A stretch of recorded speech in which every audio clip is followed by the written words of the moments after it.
Welcome to Civics and Coffee, a history podcast, the show all about United States history, delivered to you in the time it takes to enjoy your morning cup of coffee. I'm your host, Alicia, a historian trained in United States history with a passion for telling both the known and unknown parts of America's past. So grab your coffee and get ready for some bite-sized history. Hey everyone, welcome back. Today's episode is an exploration of recent history as I sat down with journalist Amy Littlefield to discuss her book that investigates the battle over reproductive health care in Killers of Roe. I hope you all enjoy the conversation. Hello, everyone. Joining me today is Amy Littlefield. She is an author and the abortion access correspondent for The Nation, who has contributed to the New York Times opinion and wrote the Times Sunday Review cover story where the pro-choice movement went wrong. She is here today to discuss her recently published book, Killers of Roe. Welcome, Amy.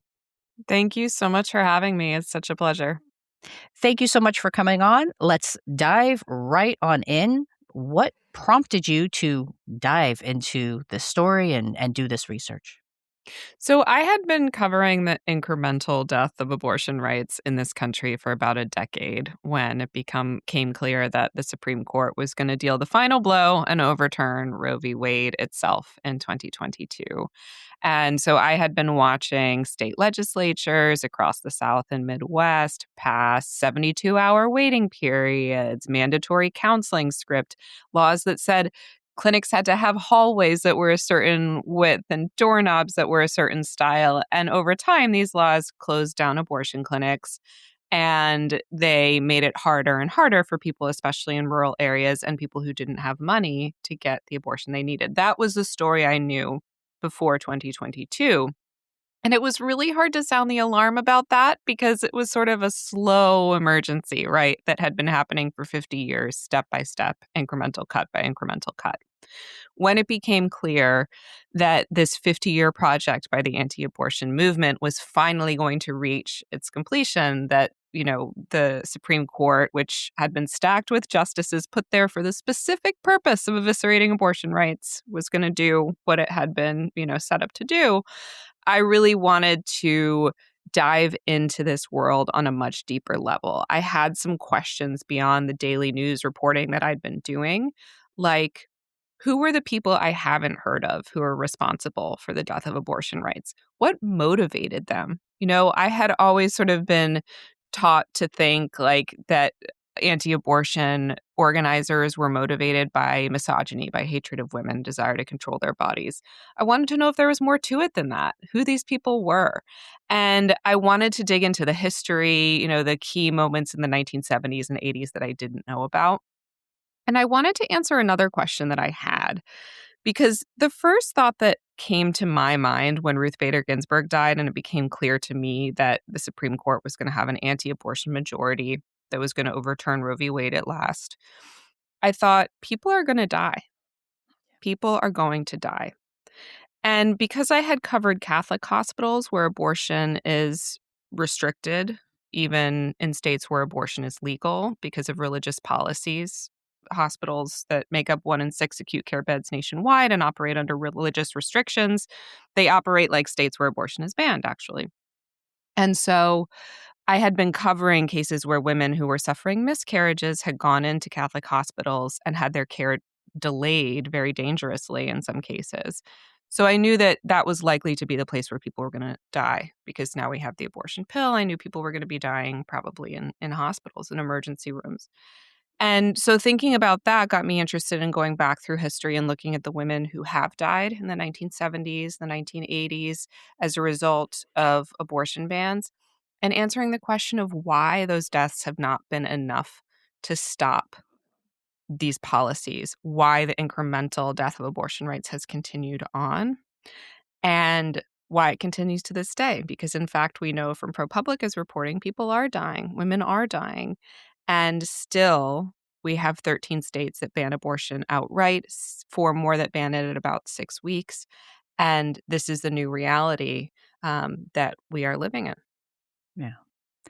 And the book starts with a dive into the Hyde Amendment. So, for those who are unfamiliar, what is it and how did it lead to the undoing of the right to abortion? I swear to you, I've become a Hyde Amendment truther. I am like, this is my obsession right now. Just picture me in a tinfoil hat ranting about the Hyde Amendment. I mean, I don't think I'm alone, right? I think there's a lot of people in the reproductive health and justice space who understand the significance of the Hyde Amendment. So, for those unfamiliar, the Hyde Amendment is a ban on federal funding of abortion. It was first passed through Congress in 1976. It went into effect the following year. It has been renewed by every subsequent Congress, regardless of which party is in control. And the crucial thing that it does is that because it bans federal funding of abortion, it means that Medicaid dollars, people who are insured under programs for low income people, are not going to get health insurance coverage of abortion unless they live in the minority of states that cover it with state funds instead of federal. Right. And so this has created basically two classes of abortion access in this country, right? That low income people who by and large are on Medicaid or might be uninsured and in a state where it's hard to get on Medicaid and therefore, they have to raise cash out of pocket to pay for an abortion anyway. And those folks are going to struggle to raise the $500 or more later in pregnancy that they might need to pay for an abortion. And then you have folks who have private insurance, folks who are fortunate enough to live in a state where Medicaid does cover abortion, folks who, have a clinic in their community, and those people have access, right? And so right from the jump, 3 years after Roe v. Wade, there was this dividing line where the same rules that had governed access before Roe v. Wade, right, was wealthy women who could fly to London or leave the country or pay a private provider. Their own doctor would probably take care of them in the hospital if they were white and, private insurance patient. Those women had access.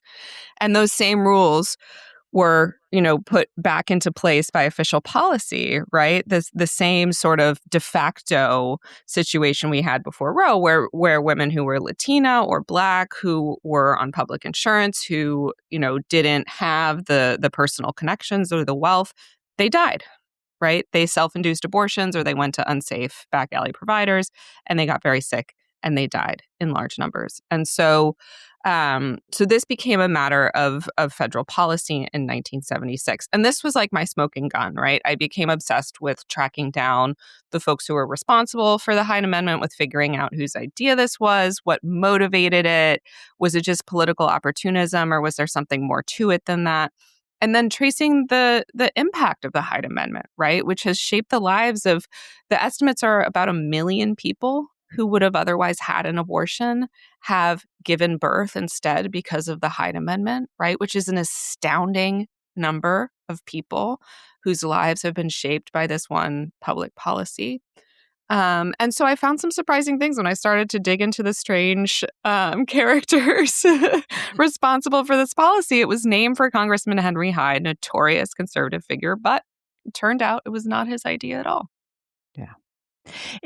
My background and my research interests lie in the evolution of the social safety net. So I was particularly thrilled is the wrong word to use here, but from a research standpoint, I was very happy to see this inclusion because I do think it is one of those esoteric things that people just don't understand and aren't necessarily aware of, and and therefore don't understand how it impacts so many people and had such downstream impacts. I think so many people thought Roe v. Wade, okay, abortion is legal, and kind of almost immediately, as your book demonstrates, very quickly, for so many, no, actually it wasn't.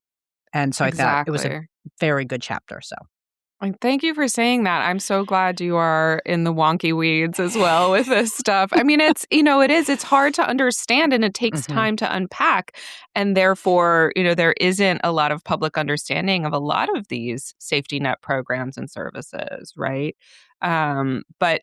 But quietly over time, they shape the lives of millions of people. And it started to sound like such an obvious thing in our politics that taxpayer funding shouldn't cover abortions, but my tax dollars shouldn't go to pay for this. And it's such an American idea. It is such a, Reaganomics kind of, and this was right on the edge of the Reagan era, right? When the whole idea that we shouldn't have to pay for things that poor people need, we're about to get their moment in the White House. And we've been living in Reagan's America ever since, right?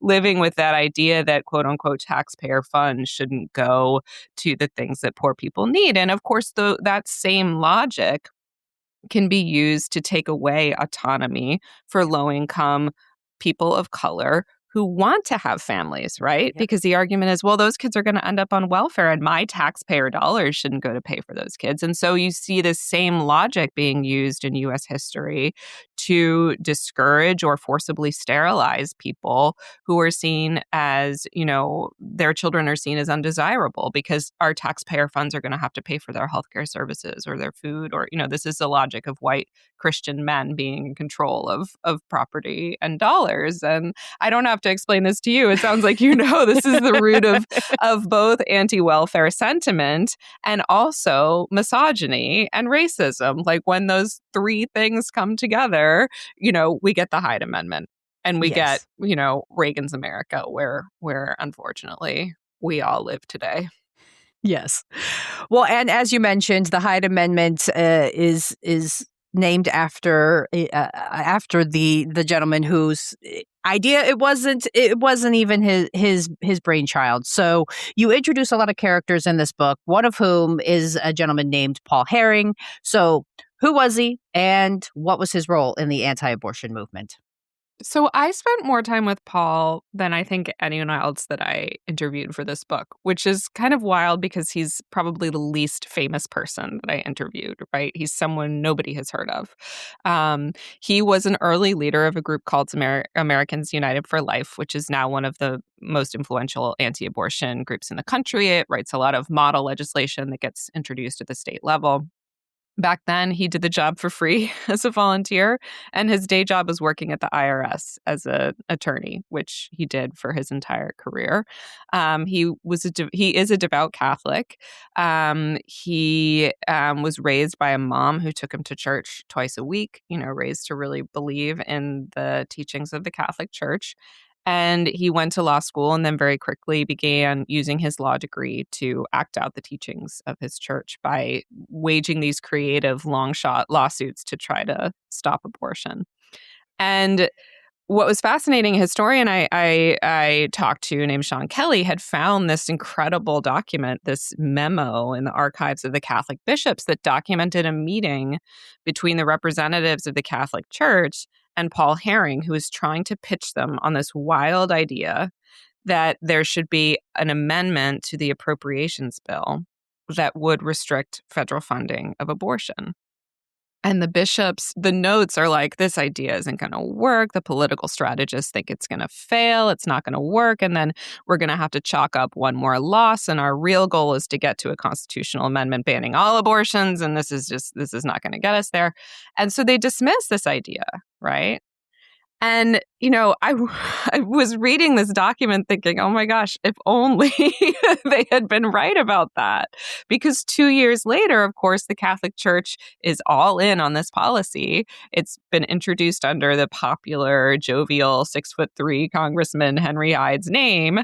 And all of a sudden, it's like, oh, of course we should have this policy, taxpayer funding, and Democrats are on board, and it gets through a Democratic majority Congress. And the Catholic Church plays a crucial role in swaying the influential Democratic Congress people that they need to move in order to get this.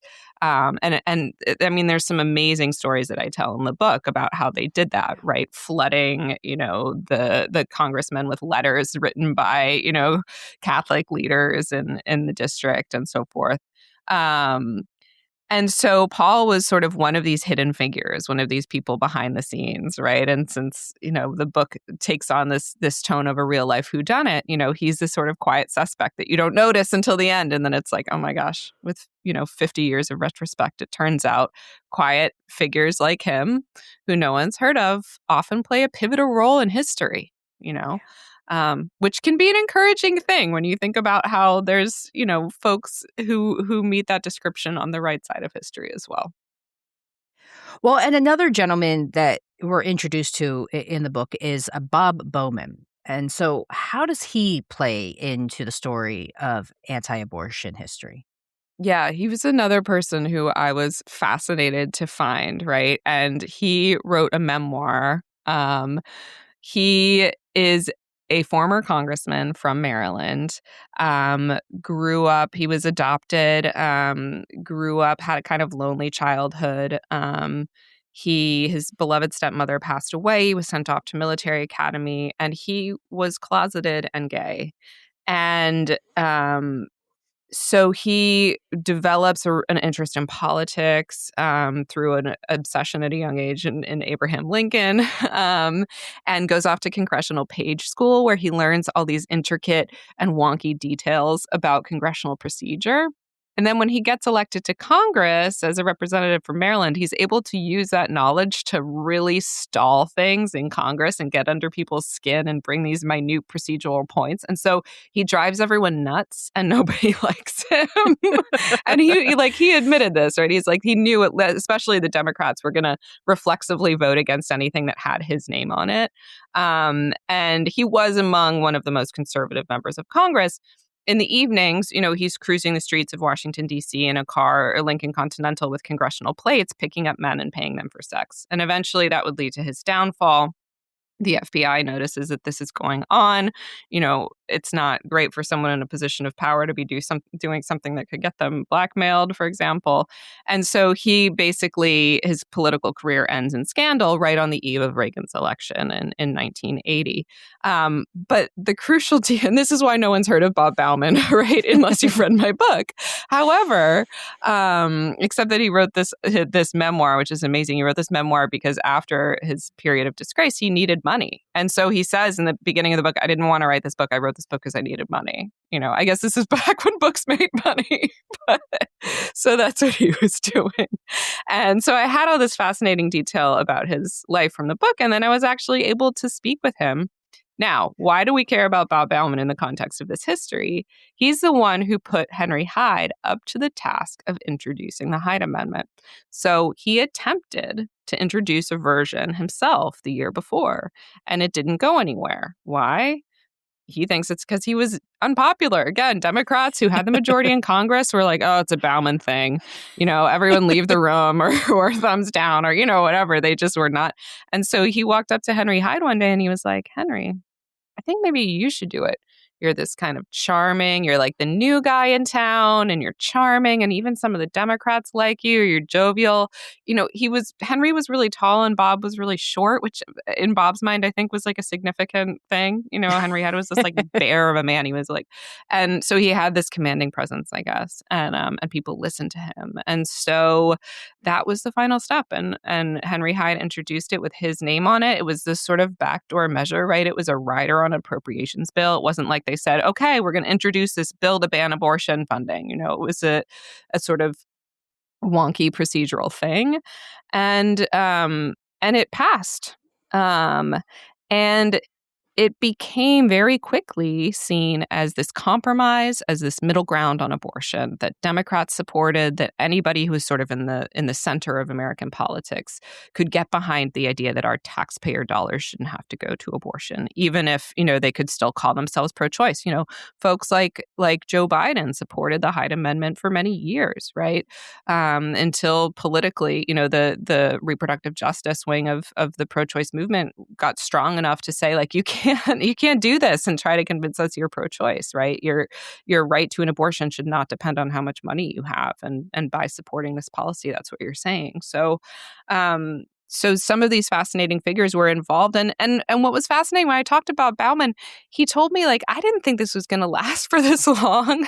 We didn't think this thing was going to be this big of a deal, right? We just had this like wild idea to do this as like a procedural, rider on an appropriations bill, and we got away with it. And now here we are, and the ban has outlasted Roe v. Wade. Yeah. Well, and so you also share stories of the women who were impacted by these policies. And one of those women is Rosie Jimenez. So, who was she, and how does her story really illustrate the unintended consequences of something like the Hyde Amendment? Yeah.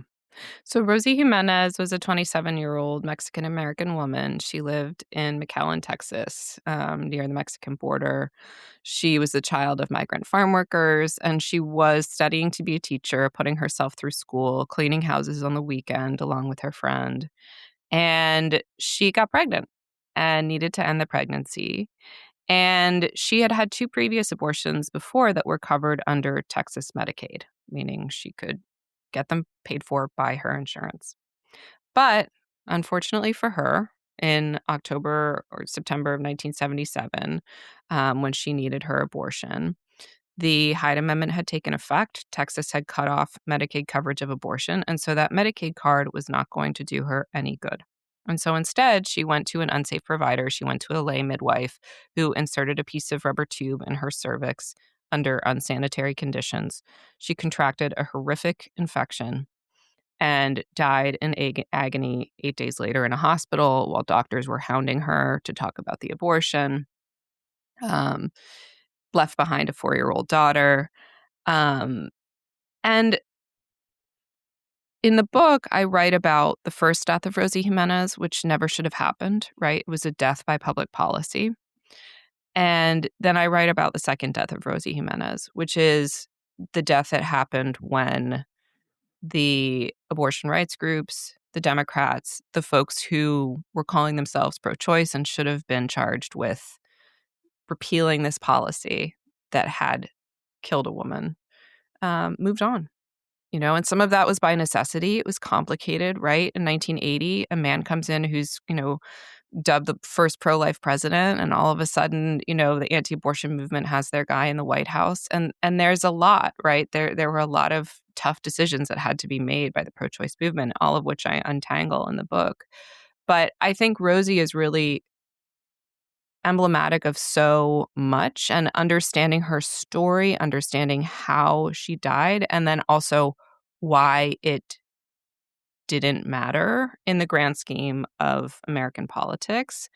And then finding, spoiler alert as I get to the end of the book, finding the folks, the true believers in the abortion rights movement for whom Rosie's death did matter, right? Because it does matter, and her legacy is being kept alive by some folks in the movement. And so there's hope there as well. Yeah, that brings me to the other question that I had for you, which was, we have this death very shortly after the Hyde Amendment goes into effect. And, it's something I've always wrestled with as somebody familiar with this history, is why wasn't Rosie's death or any other woman's death enough to effectuate policy change when it came to abortion access in the United States? It's a Yeah, big question. exactly. It's a big question, and it's timely, right? It's not like this is just a historical question, right? We just had a presidential election in 2024, right? Where we had documented cases of women dying as a direct result of abortion bans, where ProPublica is reporting right on the eve of the election was saying, listen, these women died because of abortion bans. Portia Gumezi, look, her son chases after women whose hair looks like hers on the street, shouting, "That's mommy," because his mom died because she had a miscarriage and doctors in Texas were afraid to treat her under the state's anti-abortion law. Look, how did we allow this to happen? And how can you vote for the man responsible, right? And so this mystery at the heart of our politics, the fact that dead women, especially when they're women of color, seem to not matter in terms of the way that the country votes, in terms of the way that policy gets made. That was the question, the poignant, the enraging question at the heart of this book. And I follow it through, Rosie Jimenez's death, and then Becky Bell, a white teenager who died in the 1980s as a result of a parental consent law. I talk about the people who were gunned down in the parking lots of abortion clinics, right? This is another part of the violent and deadly history of this struggle. And asking the question of how it is, because if a movement is organized enough, if the pieces are there, right, we have seen cases in American history and around the world where one person's death is enough to change the landscape, is enough to repeal the policy, is enough to sway people to change their minds, right? And yet, time and time again on the abortion issue, we find that the anti-abortion movement is able to do this sort of math problem where they say, well, one woman died, but think of all the babies we've saved, right? And the number of, fetuses that they can conjure up and say they've saved, right, is always held up as more pure, more worthy of saving than the women who have died as a result of these policies. And so this is this sort of sleight of hand that the anti-abortion movement has used time and time again to try to dismiss or justify these preventable deaths. And so it's incumbent upon us to remember these names, to keep these names alive, to understand that they're only a drop in the bucket as well. I mean, this is what's so astounding to me as I trace this history, right? The fact that we even know Rosie's name is only a result of an activist named Frances Kissling, who I interviewed in the book, and then a journalist named Ellen Frankfurt, who died many years ago. The two of them went on this journey to try to find out the name and the story of a woman who they had heard had died as a result of the Hyde Amendment. Now, her story was being totally misrepresented in the media at the time. People were saying, oh, she just went to Mexico and got an abortion because Latina women like to do that sometimes, right? I mean, the people who had known were just distorting her story, right? And, questions are being raised about whether she even, blah, blah, blah. All of this misinformation was swirling, right? And so Ellen Frankfurt flies to the airport, and flies into McAllen, wanders around in this cemetery near the airport, sees a grave that looks like it might be the right age, and there indeed is the name, Rosaura Jimenez. And so she tracks down Rosie. She finds, the medical professionals, the people involved are useless, right? But she manages to find her way to Rosie's friends, and Rosie's friends are like, we'll tell you what happened. She couldn't get her abortion paid for under Medicaid. And so she went to this midwife and she died, And if that, on the ground reporting hadn't been done, we would never, we wouldn't know the story. We wouldn't know Rosie's name. The same with these ProPublica stories. Think about the sheer amount of time and energy that went into proving the connection between a public policy and the death of a woman like Gisele Barnica, the death of a woman like Portia Gamese, the deaths of these women that we now know about and that should be household names. We only heard about them because of an enormous amount of energy and attention. And that's why we know there are more stories out there that we haven't heard. Well, and his name has come up already in the conversation, but no story about abortion is complete without President Ronald Reagan. So how does he factor into your narrative? Oh my gosh, this guy. Isn't it fascinating how Reagan is one of these historical figures that gets totally sugar-coated in retrospect, where it's people I feel like even liberals, right, will yearn for the good old days of this and then when you look at what he actually did and what he actually stood for, it's wait a minute, Project 2025, for example, which got extremely famous, right, in the lead up to the 2024 election, this Heritage Foundation blueprint for, authoritarianism on every level in American society, right? It was based on a plan that was presented to Ronald Reagan and which he carried out fairly effectively, right? And there were a lot of Reagan alums who were involved in this project. And so everything that sort of feels new and different and totally destabilizing is actually, a lot of it is baked into our history.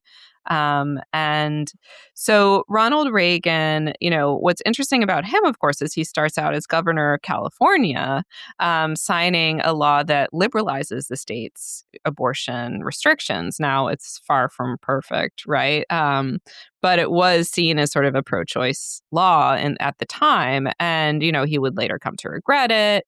But it sort of shows how, a lot of influential people in this story, he flips from one side to the other. He sort of changes with the political winds because, of course, his ultimate agenda is to become president of the United States and remain president of the United States. And that's what motivates him. And so he gets elected with a lot of support from the anti-abortion movement. And one of the most fascinating little rabbit holes I climbed into reporting this book was looking at the correspondence between Reagan's reelection campaign and anti-abortion organizers and how they were, pulling out all the stops to create what they called this sort of parallel campaign, to get him back in the White House in 1984.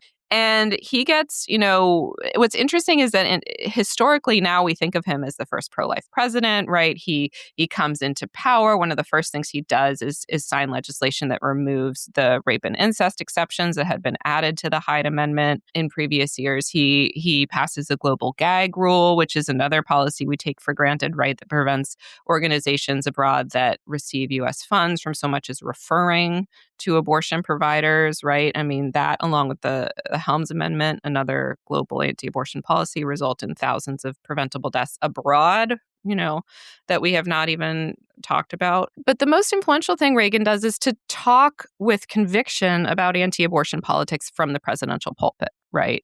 And he deploys this strategy that's sort of a signature of the anti-abortion movement overall, which is to steal the language of the civil rights movement and then reverse engineer it to attack women's rights. And so he talks about abortion in the conscience of a nation. He talks about the right without which no other rights have any meaning. Well, that's really convenient if your goal is to eviscerate everyone's rights, except for the fetus, right? Like if you're going after women, you're going after people of color, you're going after the poor, you're like, the whole thing is we shouldn't have to pay taxes, not just for abortion, but for anything, right? Let's take that to its logical conclusion. We shouldn't have to pay for any social services, except maybe, war with the communists abroad, right? So that, the anti-abortion movement had been using that kind of language. They've been using this social justice-y sounding language. They talked about the right to life. They really used this moral frame of the civil rights movement and stole it and said, we're going to use that to champion the rights of the fetus, who we're always going to imagine as white. And so that's part of this backlash against civil rights, backlash against feminism, backlash against the New Deal, the expansion of the social safety net, all of these sort of gains that Reagan's presidency, rises on this sort of conservative wave of opposition to all of these things. The social issues, abortion, opposition to LGBTQ rights, these are sort of thrown into the mix along with, economic austerity and hawkishness abroad to sort of create this coalition that helps to bring Reagan to power. And it pays off in a big way for the anti-abortion movement. Although what's interesting is that, like Trump now, right, Reagan didn't do everything they wanted, right? They were not happy, for example, with Sandra Day O'Connor's appointment to the court. They were not thrilled with some of Reagan's choices. But in retrospect, it was to their benefit to champion him as this, president who they had a close relationship with, because of course that made them look more influential. And so I got obsessed with Reagan. I went to the Reagan Presidential Library while I was reporting for this book. One of the most upsetting places I had to go. There's a hologram of Reagan there, so I met Reagan's ghost.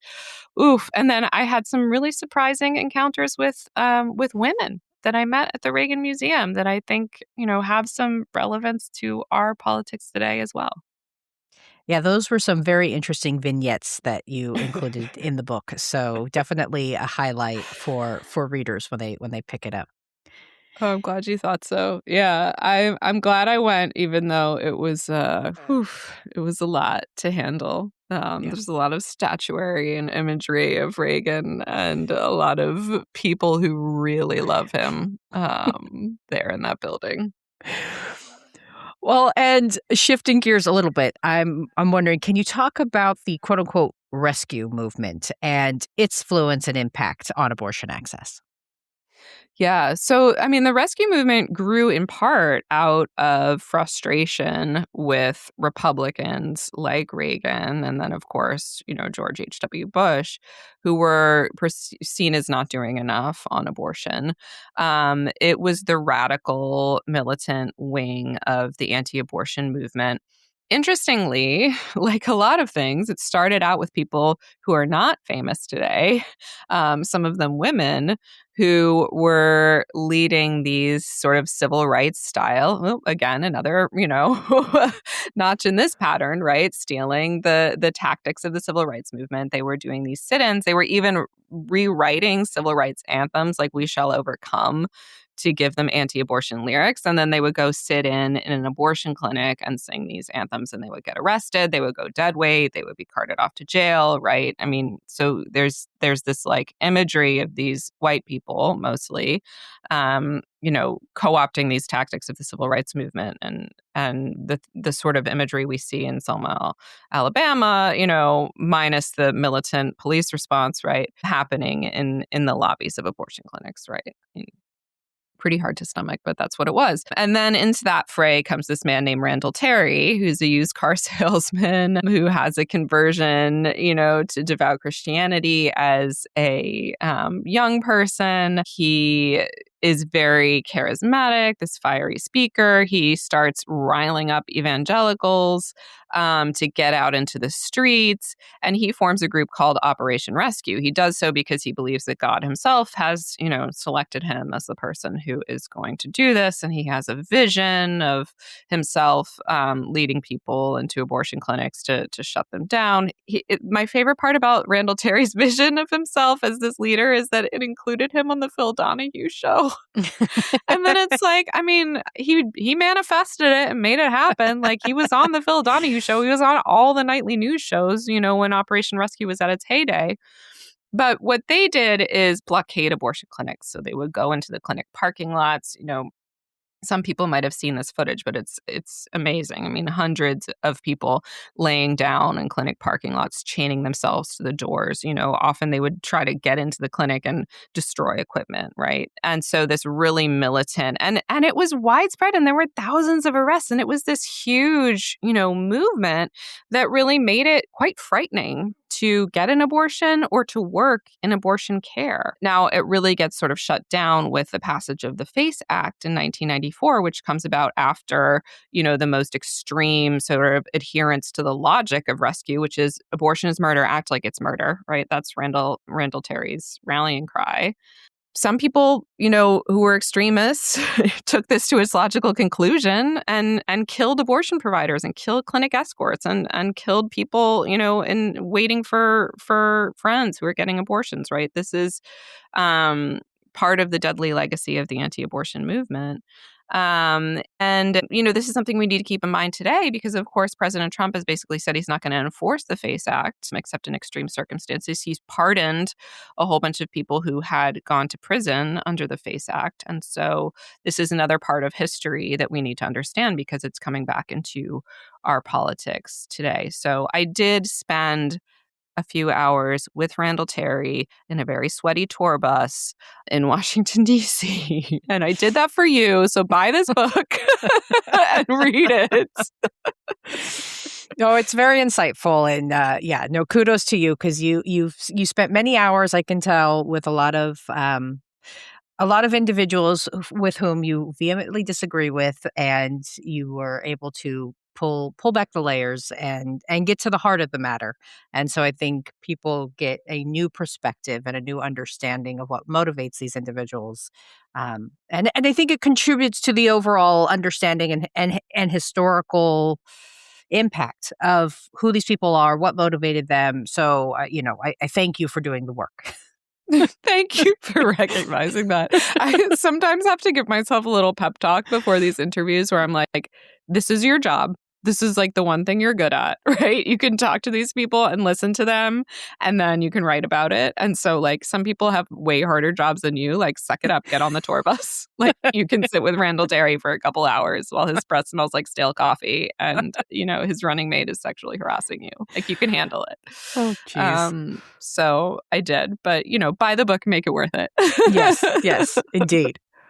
Well, and then your investigation brings readers up to recent history, including the debates over the Affordable Care Act. So can you talk about the politics that went into passing the ACA and how this had unintended, yet perhaps maybe in hindsight, foreseeable consequences on abortion access.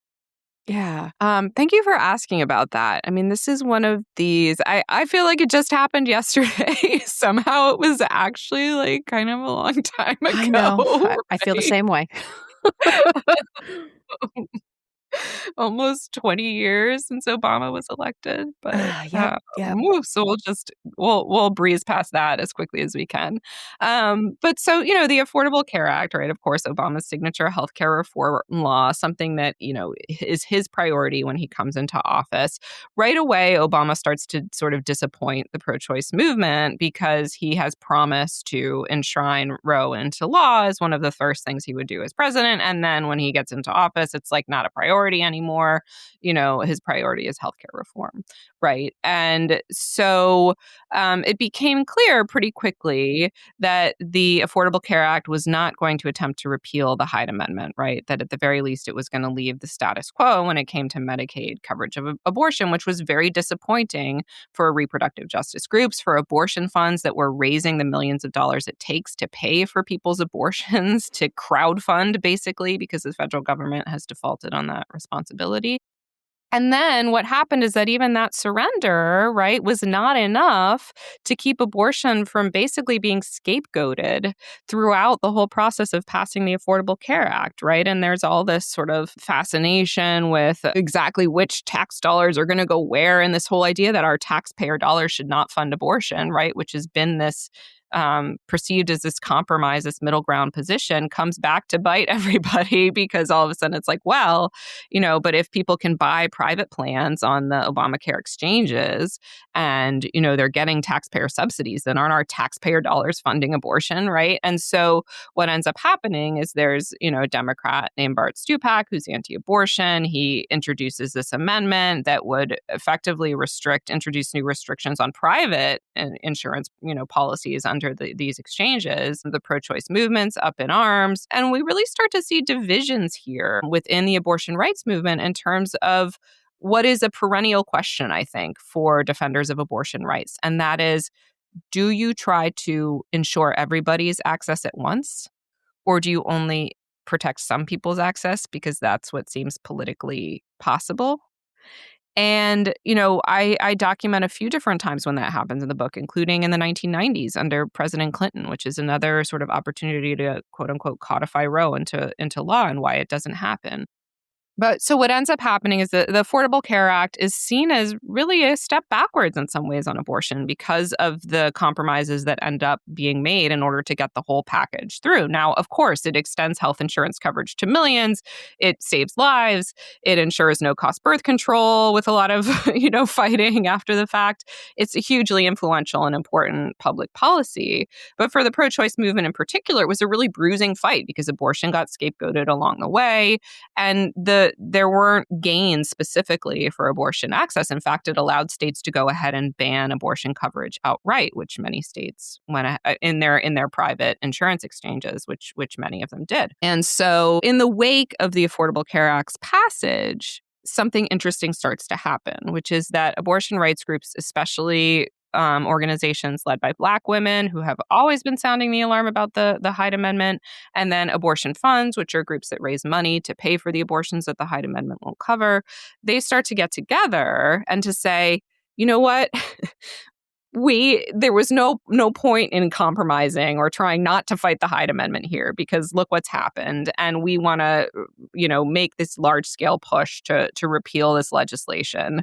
And a lot of pro-choice Democrats were like, what are you talking about? Like, we just got this whole law through by saying Hyde is the law of the land and no taxpayer funding for abortion and fine. And now you're going to step in and say we should have taxpayer funding of abortion? Like, you're crazy. We can't do that. And these activist groups were like, yeah, no, this is what's right. And therefore, this is what we're going to fight for, right? And so they start to coalesce into a campaign that is eventually called All Above All.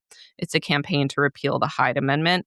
And they are sort of this scrappy coalition that manages to get a lot of funding, manages to get a lot of attention. At one point, they went around the country with a bus that had like lime green, like graffiti on the side, which was, kind of representing their like outside scrappy, grassroots status. And they managed to introduce legislation that gets dozens of co-sponsors to repeal the Hyde Amendment. It's introduced by Barbara Lee, a Black woman, of course, pioneering congresswoman who had an abortion story of her own. She'd had an abortion prior to Roe v. Wade. She'd had to go to Mexico for it. And so, I tell that story as a hopeful note, right? As this long shot campaign that put what was right at the center of what they were doing instead of what was possible. And then something amazing happened, which is that they managed to make the thing that was right, that everyone should have access to abortion. They managed to make that feel possible. Now, it's still not a reality, right? We have a long way to go to uproot 50 years of no taxpayer funding of abortion, quote unquote, right?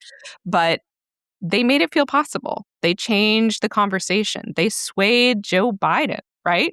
Who's on the campaign trail. He's been saying for years, that he supports that. And all of a sudden he has to, okay, I guess this is not okay to do anymore. I better start using their language and saying, your access shouldn't be determined by your zip code, And so we start to see these remarkable incremental changes. And you know what? We've got to claim those victories because that is how the anti-abortion movement did it. They did it step by step, cut by cut, stab by stab, until they killed the whole thing. And that's the way that change often happens. And so, I tell this as what I really think is an encouraging and an uplifting story, even though, the victory has not arrived yet. Which actually leads me to my next question, which gives you a chance to expand on that, which is, what do you hope readers take away from this book? Oh, thank you for that question. I hope that they learn something about the importance of understanding your enemy, right? I think especially in this moment where every single day we see just horrifying, racist, misogynist, authoritarian, attempts to undermine our democracy, corruption, it's just endless, that trying to understand the people who on any level support what we're seeing is very hard. It's hard to sit with opposing views in this moment. I get that. But I think it's important. And I think a big part of why the anti-abortion movement won is that they were obsessed with the left. Right? They studied the civil rights movement and then they stole those tactics and reverse engineered them, right? They were reading like Rules for Radicals, right? They were reading the left's organizing handbooks and then, deploying them to use for evil, in my view, right? And I think too often we put everybody over there in the same bucket. Right? Whereas you have to actually understand, sometimes the conservative Catholics think this way, and sometimes the evangelicals think this way, and there's actually divisions between them. And if you're building a social movement, you can exploit divisions, right? They're very good at doing that to the left. And so understanding that these fissures exist, understanding the subtleties, the motivations, right? The motives, the why, like why did they do it? To me is really important in terms of how we recognize the humanity of the people we disagree with, and then recognize that if they're human and human beings did this, then human beings can fix it. Human beings can turn back the tide, right? And so that, I think, is ultimately the hopeful message of this book. I mean, I also hope that people enjoy the stories, right? I think like people are just like really complicated and my book digs into the complexity, right? I'm a murder mystery nerd. And so the book is a real life whodunit, and it's informed by the best part of a murder mystery, which is that people are so complicated and it turns out everyone has a motive and you can suspect every single person of murder, even like the quiet old lady or like it's like anyone could have done it. And so I think people will meet a lot of really complicated figures like Bob Packwood, right? Abortion rights champion, pro-choice Republican senator who, gets accused of sexual misconduct by close to 50 women, right? So how do you wrap your head around someone like that, an opportunist and also a true believer, and his role in this whole history? And I also hope that people laugh, right? I tried to bring some moments of levity towards a very serious story, right? This is a story about women dying preventable deaths at the hands of men who believed that God himself was talking to them. Okay? It's pretty tough.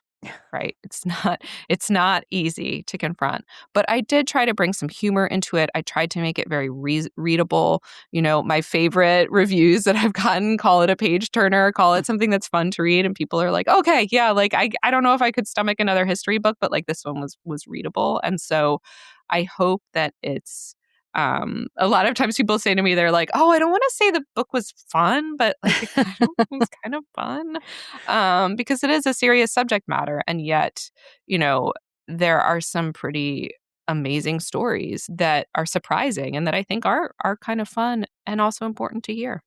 Yeah. Well, and where should people go when they finish your book and they want to learn more about you and the work that you do?